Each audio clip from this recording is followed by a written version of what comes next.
Bonjour les amis, cette petite vidéo parce que nous est parvenue la nouvelle couverture du The Economist avec comme titre The Next Catastrophe and How to Survive It.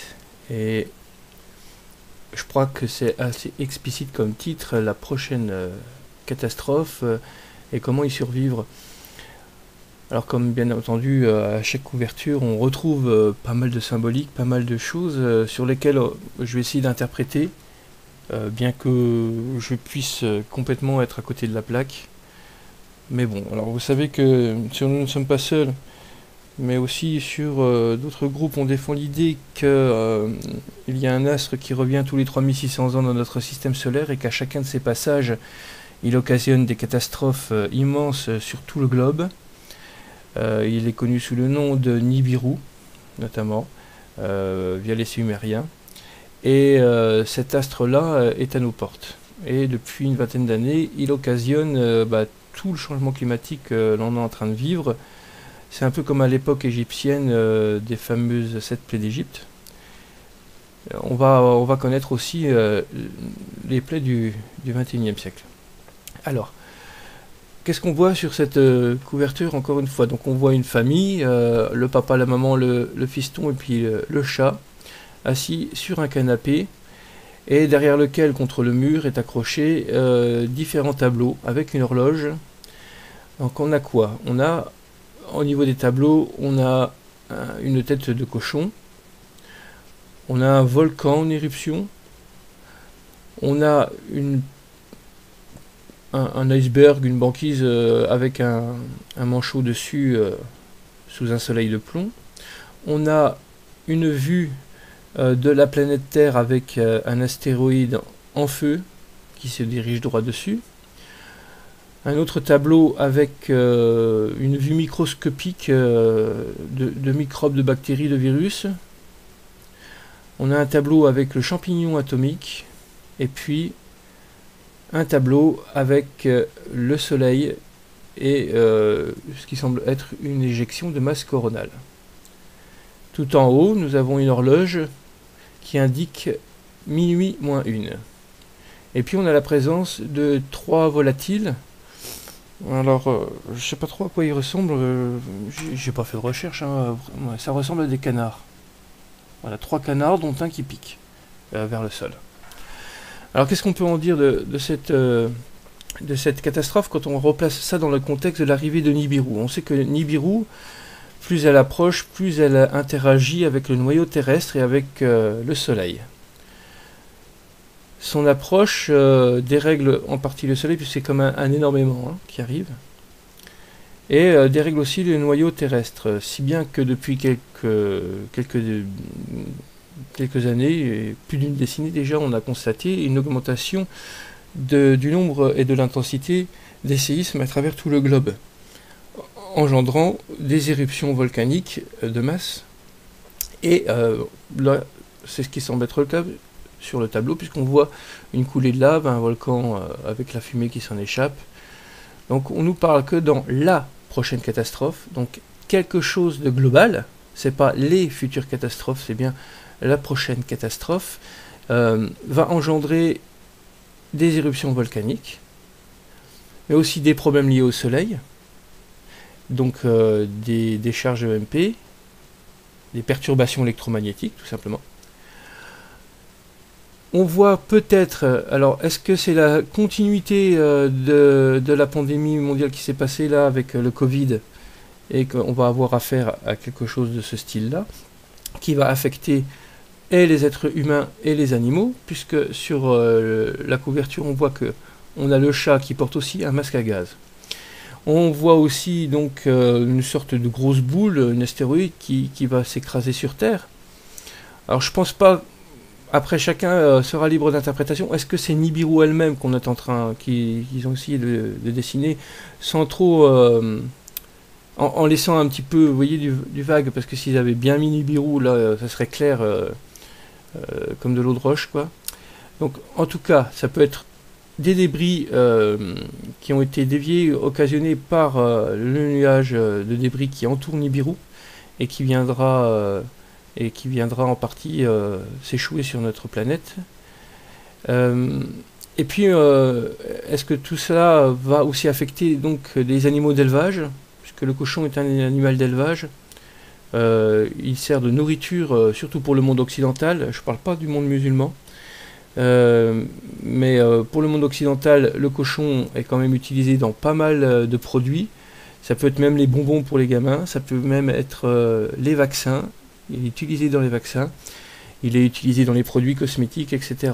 Donc, je ne sais pas comment trop interpréter ça, mais voilà, est-ce que ça veut simplement dire que les animaux d'élevage, le bétail qui sert de nourriture aux humains, va être affecté par ce qui va se passer? Je pense qu'il y a un rapport.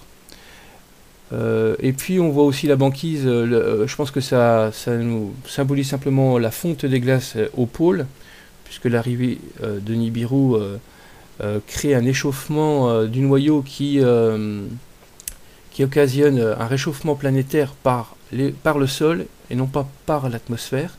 C'est d'ailleurs pour ça qu'il y a de plus en plus d'ouragans et de plus en plus violents, puisque pour créer un ouragan, il faut que la température de l'eau s'échauffe plus rapidement que la température de l'air. Donc ce qui semble bien indiquer un réchauffement du sol, et donc qui occasionnerait la fonte des glaces, mais quelque chose, je pense, d'historique. On voit ces 3 canards, si c'est bien des canards. On en voit 2 qui volent, et une migration d'animaux, ou une fuite d'animaux, des animaux de quelque chose.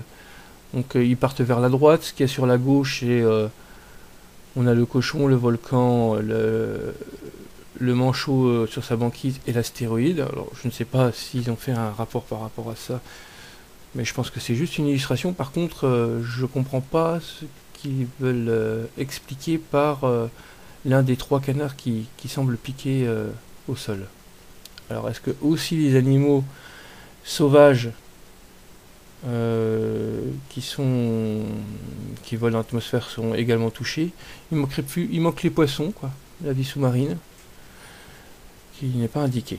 On voit aussi donc le champignon atomique, et le champignon atomique de cette façon-là, c'est une bombe, hein. Donc, est-ce que la prochaine catastrophe va engendrer des conflits militaires à travers tout le monde? Ça, c'est bien possible, puisque si catastrophe mondiale il y aura des pays déstabilisés, il y aura des tentatives d'invasion, d'extension des territoires, comme un peu ce qui s'est passé avec la Turquie et la Syrie. C'est à envisager. Ce qui est bizarre par contre, c'est pourquoi on a le papa, la maman et le chat qui portent un masque à gaz, et que le petit, lui, n'a rien, et porte un casque de soldat. Et si vous regardez bien, son regard est blême, son regard est perdu et vraiment particulier, quoi. Donc est-ce que ça veut dire que les jeunes générations vont partir à la guerre? Aucune idée. La maman regarde le mari, elle ne regarde pas l'enfant. Pourquoi? Je ne sais pas. Pourquoi le chat porte aussi un masque à gaz? Donc c'est quelque chose qui toucherait aussi bien l'espèce humaine que l'espèce animale. Voilà, le père il est détendu, la maman détendue aussi, mais le petit il est vraiment l'air blême. Alors j'arrive pas bien à voir ce qu'il a comme logo sur son gilet. Si quelqu'un peut me le dire, ça serait pas mal.